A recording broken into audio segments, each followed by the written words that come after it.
Bismillahirrahmanirrahim. Assalamualaikum warahmatullahi ta'ala wabarakatuh. Alhamdulillahirabbil alamin. Wassalatu wassalamu ala sayyidil mursalin. Amma ba'du. Pemirsa sekalian, saya di sini ingin menjawab satu pertanyaan yang datang ke saya, dan sebenarnya pertanyaan ini tiap kali muncul tiap kali hampir hari raya, puasa akhir hampir hari raya. Itu pertanyaan seputar zakat fitrah. Yang sering dipertanyakan adalah apakah boleh zakat fitrah kepada kiai, apakah boleh zakat fitrah kepada guru ngaji, apakah boleh zakat fitrah kepada santri. Nah, ini adalah pertanyaan yang sering muncul, yang sering ditanyakan kepada para ustadznya, tidak hanya kepada saya. Dan saya sudah kesekian kalinya dapat pertanyaan ini. Terlebih ada video-video yang mana inti dari video itu mengatakan tidak boleh memberi zakat kepada guru ngaji atau kepada kiai. Sebenarnya pertanyaan seperti ini tidak usah ditanyakan. Kenapa? Karena dengan praktek yang sudah dilakukan oleh kiai-kiai kita sebagai orang yang punya otoritas dalam ilmu fikih, dan itu dipraktikkan bertahun-tahun, itu sudah menunjukkan kebolehan. Kok baru ditanyakan sekarang? Itu kan meragukan, berarti meragukan. Dan itu tidak sedikit. Saya hanya ingin menjawab ini tidak. Saya ingin menjawab dengan beberapa makhot yang mungkin cukup mewakili atas pertanyaan ini. Oke, saya mulai dari pembahasan tentang masarifu zakatil fitri. Jadi tentang siapa orang yang berhak menerima zakat fitrah, itu memang ulama berbeda pendapat. Kalau menurut kalangan madhab Hanafiyah dan madhab Syafi'iyah, kalangan yang boleh menerima zakat fitrah itu adalah golongan yang 8, sama dengan masarifu zakatil mal yang tertera di dalam Al-Quran itu, yang sudah disebutkan Allah. Innamas shadaqatu lil fuqara'i wal masakini wal 'amilin 'alaiha wal mu'allati qulubihim al-ayah. Itu adalah masyarifu zakatul fitri juga. Selain itu untuk tempat pendistribusian zakat mal, untuk zakat fitri juga.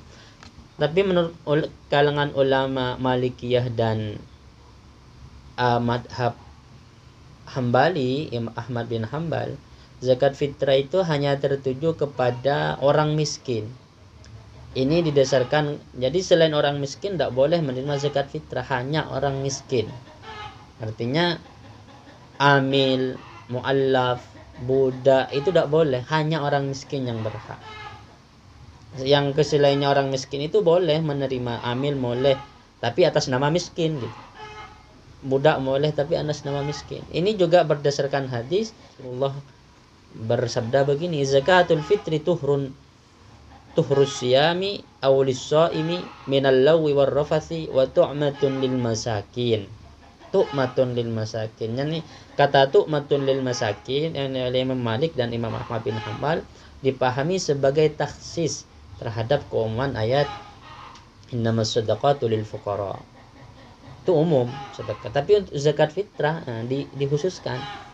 Kalau zakat fitrah untuk orang-orang miskin saja, selain orang miskin tidak boleh. Sementara menurut Imam Abu Hanifah dan Imam Syafi'i, ya tetap yang 8 itu. Apa dasarnya? Selain ayat itu, Imam Syafi'i juga berdasarkan hadis yang disebutkan Imam Malik tadi. Jadi satu hadis dengan Imam Malik sebenarnya.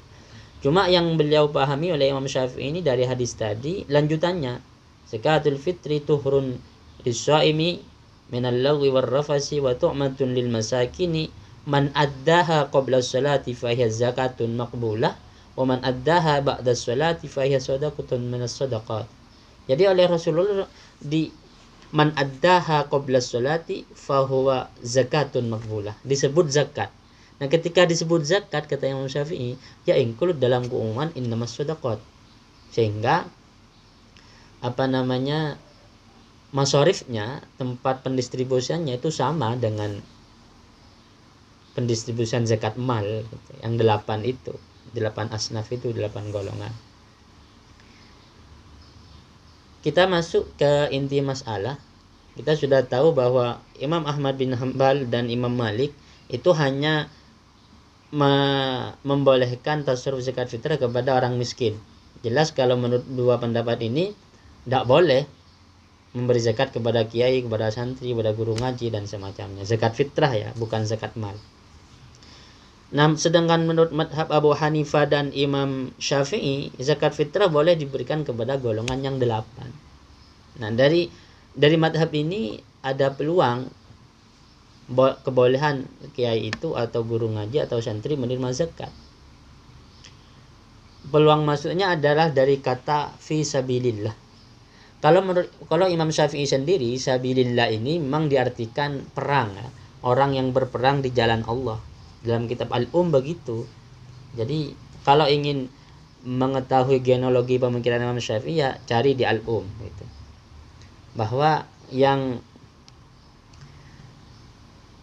disebut dengan sabilillah itu adalah al-ghuzatu fi sabilillah. Orang-orang yang berperang di jalan Allah, yaitu orang-orang yang berjihad. Hanya itu, tidak ada yang lain. Namun hal ini pernah disampaikan dan dinukil oleh Imam Al-Kuffal bahwa boleh mentasarrufkan zakat kepada wujuhul khair seperti takfinul mauta, mengkafani orang mayit dan semisalnya. Dan itu beliau pahami dari kata sabilullah di dalam ayat tadi itu, di dalam asnaf as-samaniyah, di dalam ayat zakat itu. Hal ini ditulis oleh Imam Ar-Razi dalam kitab Mafatihul Ghaib. Beliau berkata begini, wa'lam anna zahiral lafzi fi qawlihi fi sabilillah. Ketahuilah bahwa dohir ayat dari kata sabilullah la yujibul qasru ala kullil ghuzati, tak boleh hanya dibatasi, la yujibu al qasra ala kullil ghuzati, tak boleh hanya dibatasi kepada ghuzah saja, tak boleh hanya dibatasi al qasra ala kullil ghuzat, kepada orang-orang yang berperang. Falihadzal makna, dengan berdasarkan makna ini, naqal al-Quffalu, Imam Quffal meriwayatkan fi tafsiri, dalam tafsirnya Imam Al-Quffal, an ba'dil fuqaha, dari sebagian ahli fikih, annahum ajazu surfas sadaqat ila jami' wujuhil khair min takfinil mauta wa bina'il husun wa ibaratil masajid li'annahu qawluhu wa fi sabilillahi amun fil kulli. Mentasarrufkan sedekah yang ada di dalam ayat itu, innamas sadaqat, kepada wujuhul khair min takfinil mauta wa bina'il husun wa ibaratil masajid dan semacamnya. Ini yang dikatakan oleh Imam Al-Quffal dan ditulis oleh Imam Ar-Razi dalam Mafatihul Ghaib. Jadi berdasarkan mafat ini boleh. Yang penting wujuhul khair, yang dimaksud sabilullah itu wujuhul khair, bukan bukan terbatas kepada ghuzat. Dan ini madhab Syafi'i. Kita bisa ikut ini. Dan juga apa yang dibahas oleh Mustafa Imarah dalam kitab Jawahirul Bukhari ini juga Syafi'i ya. Ketika beliau membahas zakat fitrah ya, mensyarahi hadis tentang zakat fitrah dalam Sahih Bukhari, beliau mengatakan begini, wa tusrafu ilal asnafis samaniyati kazakatih, dan zakat fitrah ini ditasrufkan kepada golongan 8 itu sebagaimana zakat mal. Wa yajuzu daf'uha li wahidin, dan boleh diserahkan kepada satu orang saja. Wal ahwatu daf'uha ila salasatin, tapi yang lebih hati-hati diberikan kepada 3 orang. Kemudian beliau menyebutkan ayat innamas shadaqatu al-ayah. Nah, ketika menyebutkan innamas shadaqatu itu, Mustafa Imarah ini mengkasih taklik, menjelaskan bahwa ahlu sabilillah, adapun yang dimaksud dengan sabilillah, al-ghuzatu al-mutatawwi'una bil jihad, adalah orang yang sukarela melakukan jihad. Wa in kanu aghniya'a, meskipun mereka kaya, i'anatan ilal jihati, karena membantu untuk berjihad. Namun wa yadkhulu fi dzalika, dan masuk dalam kata-kata sabilullah itu thalabatul ilmi, para pencari ilmu, santri. Artinya santri masuk dalam kata sabilullah, boleh menerima zakat fitrah. Waruwatil haqqi, dan orang yang menyampaikan kebenaran, ya, menyampaikan kebenaran. Wa muqimul insafi wal wa'di wal irsyadi wa nasiruddinil hanif, dan orang penceramah, orang yang menolong agama Islam, ya, kiai, penceramah dan semacamnya, itu boleh menerima zakat fitrah, kata Mustafa Imarah ini. Jadi berdasarkan dua maksud ini, banyak maksud yang berkaitan dengan penerimaan kiai menerima zakat fitrah. Saya cukup sebutkan yang dua tadi itu. Bahkan mentasarufkan zakat kepada sabilillah, dengan pengertian sabilillah itu adalah ulama, menurut Imam Sayyid Hasan Siddiq, ini madhab Hanabilah ya. Pembahasan ini memang untuk zakat mal, cuma saya ingin menukil pendapat ini dalam artian cara menafsiri sabilillah. Bukan berarti, karena menurut Sayyid Hasan Siddiq ini pendapatnya tak bisa diterapkan di zakat fitrah. Jadi saya menukil hanya ingin menjelaskan bagaimana cara menafsiri sabilillah.